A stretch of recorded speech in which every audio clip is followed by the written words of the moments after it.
What luck! What a miracle! One moment I was rushing into the fetid tonsils of that horrible monster. The next, I was plummeting downwards to the jungle floor beyond its reach. I prayed I would land on something soft. Perhaps your head. But nothing could have prepared me for what was about to unfold. An epic saga of pride, power, and revolution. A struggle for freedom the likes of which our world has never seen. And it happened like this.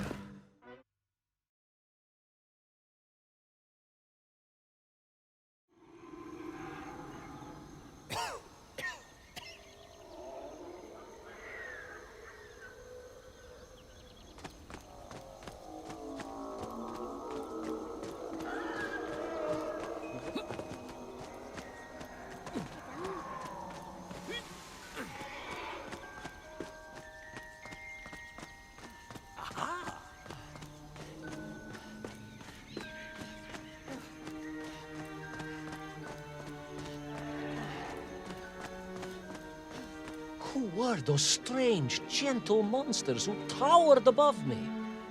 I could only guess they were the lost tribe of the Menk, an earlier race of people. But why were they so fearful of those ancient gates that lay just beyond their village? And why did they seem to recognize me? Why?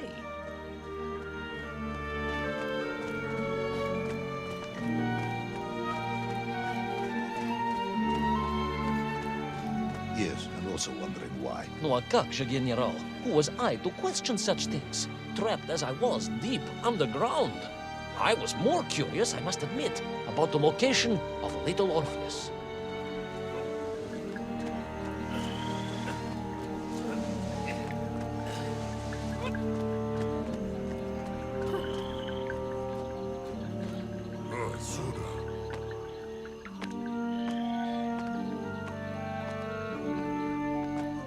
You talk of a great city, a mighty power. Yet your nymph squatted like savages in huts at its boundary. They did. And the answer to that mystery lay beyond my grasp at that point. Because it was a wonder, it truly was.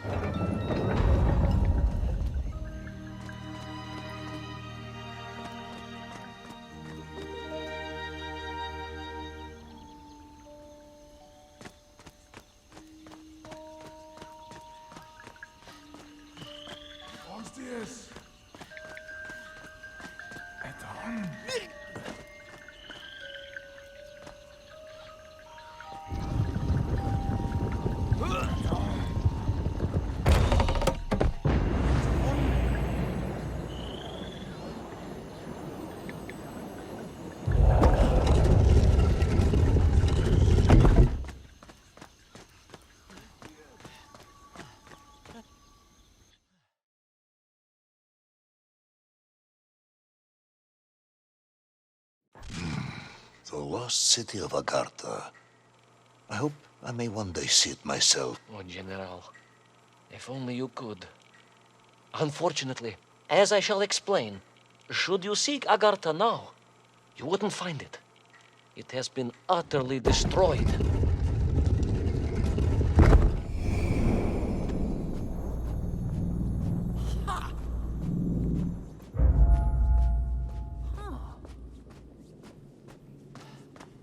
Utterly destroyed? Utterly, General, a tragic loss. A convenient loss.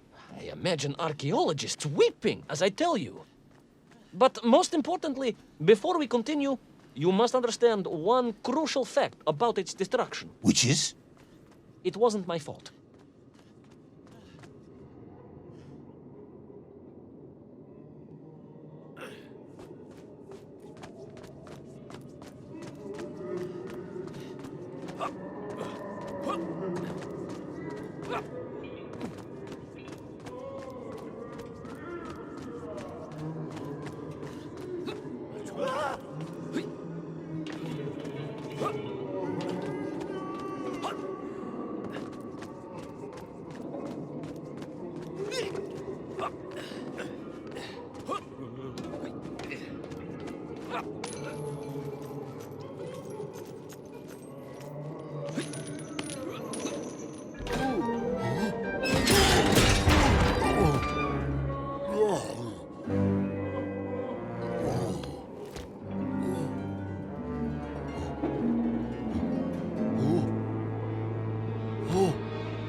unfortunate Menk, trapped and kidnapped and dragged away, only to return as vicious foot soldiers to some unknown tyrant.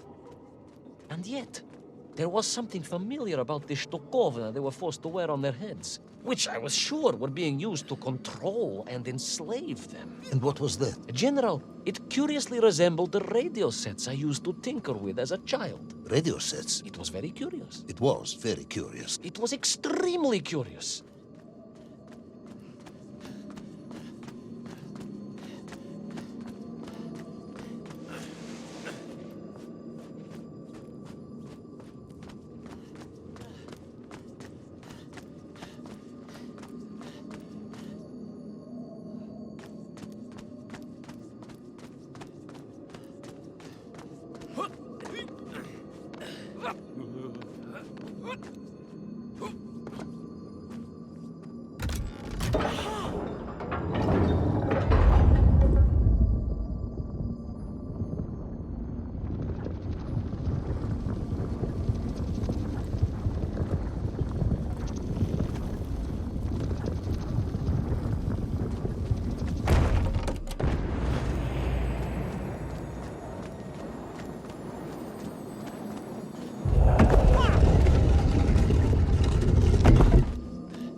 An ancient technological metropolis, powered by a glowing resin, carved from the very earth? A glowing resin carved from the very earth. Do you see, General? I fear you are about to enlighten me.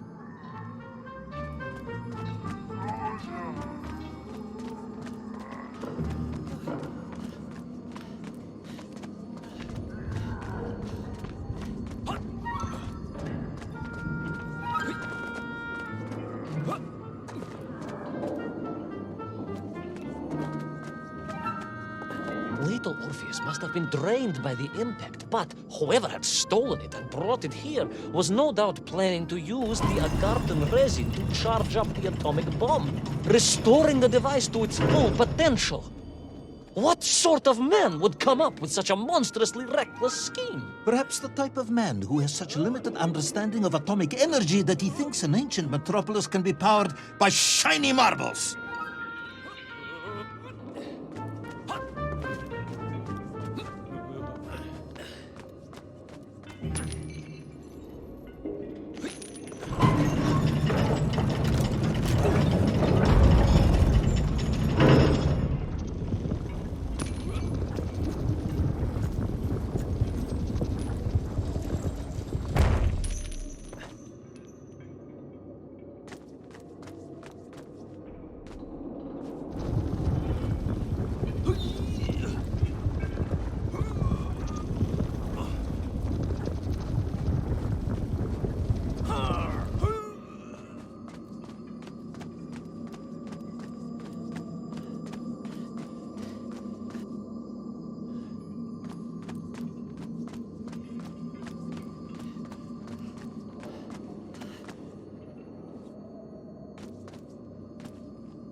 I am curious, Ivan Ivanovich.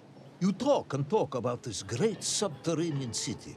Yet what you describe sounds strangely familiar. It does in some way bear an uncanny resemblance to the glorious architecture of Comrade Alexei Dushkin. Wouldn't you agree? Da нет, General. I have never heard of this great tavarish Dushkin or his works. Interesting. Because you were photographed on the steps of his marvelous Vysotka na Krasnich Varotach, shaking hands with the Glavny Konstruktor. That was the chief designer? The sweaty little fat man with the bad hearing? Mind your mouth, Ivan Ivanovich. And don't think you can distract me by slandering one of the great visionaries of our time. Without him, neither of us would be sitting here now. Must remember to thank him for that, General.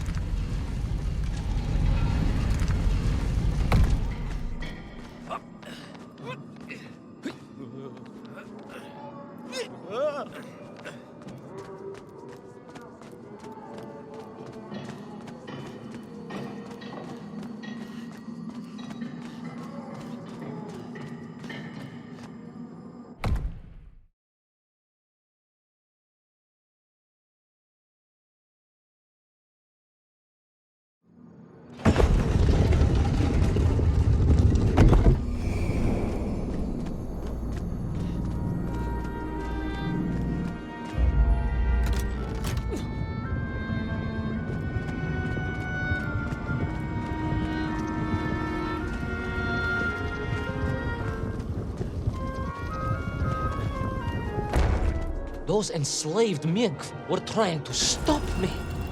I was sure of that now. I find myself sympathizing with them, I must admit.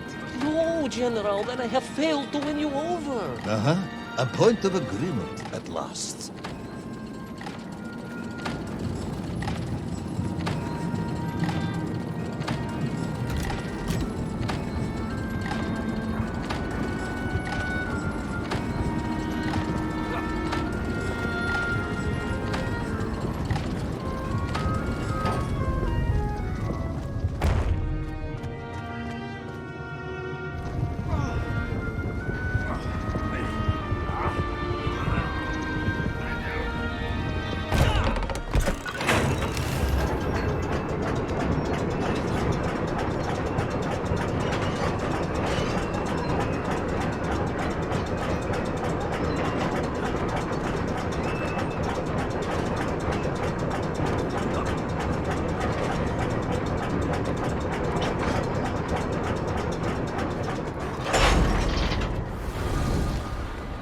Ask again, General.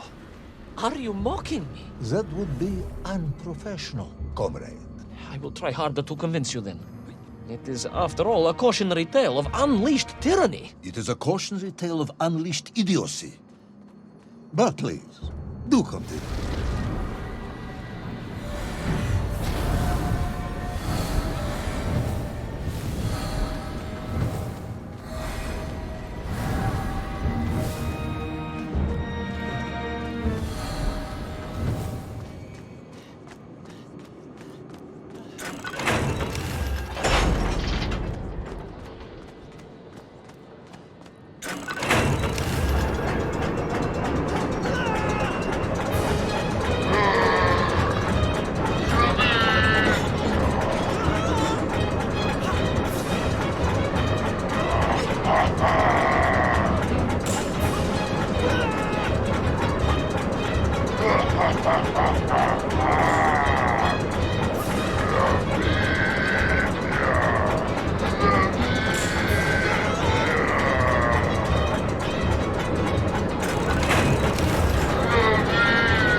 I stepped from the cable car onto a plateau at the center of the city, where a palace, a vast acropolis, stood. I was reminded of Chelyabinsk Sorok. May I ask how you know of Chelyabinsk? My Aunt Masha was a traveling tinker who married a beef investigator from Zlatoust. She told me of a secret but wonderful city in the west. An edifice of sheer power, humbly serving the will and needs of the people. Yes, unfortunately, that story didn't end so well. No. That's what Auntie Marcia told me. And perhaps that is why I was also reminded of it. Because the moment I touched the floor in that place, I could tell something was very, very wrong.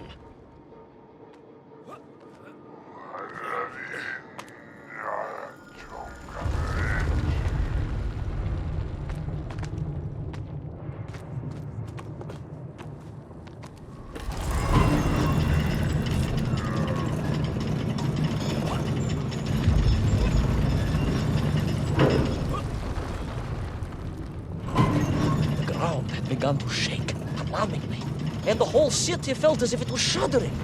I could only imagine what I would find in the heart of the vast temple. If it isn't a giant glowing marble, I'm going to be very disappointed.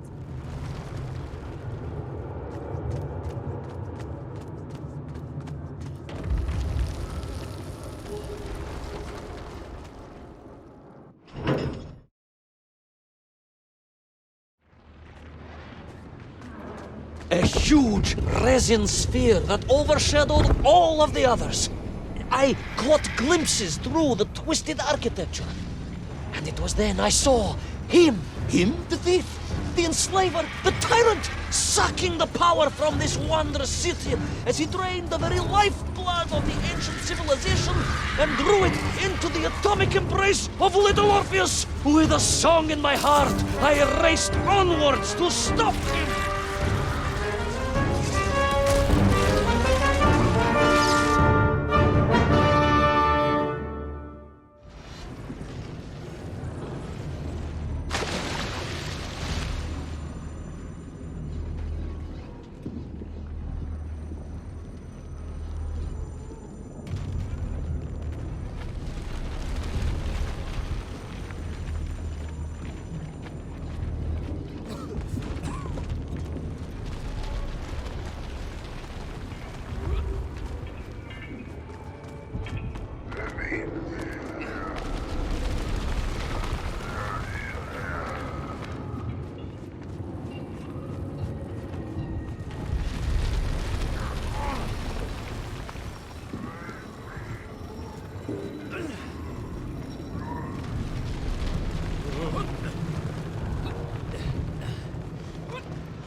Drained of its power, the magical heart of the city cracked, and it sent shockwaves through the world around me. A true monster general, willing to bring down the mountain itself upon Agartha and bury it forever in his ruthless scheme. I could not save that wondrous place, General, to my shame and regret. But I resolved myself to avenge the Menk, to recapture Little Orpheus, and to bring that tyrant to justice.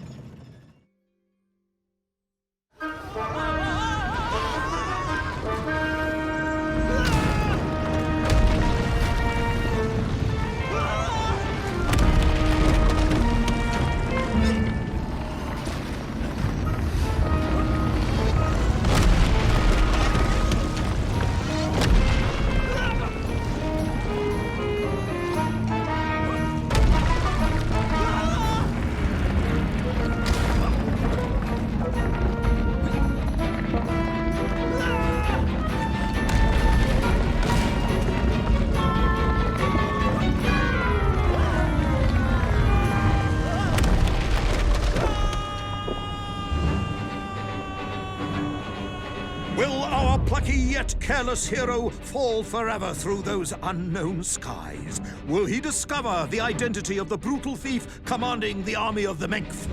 What chance does he have of ever returning to his beloved homeland?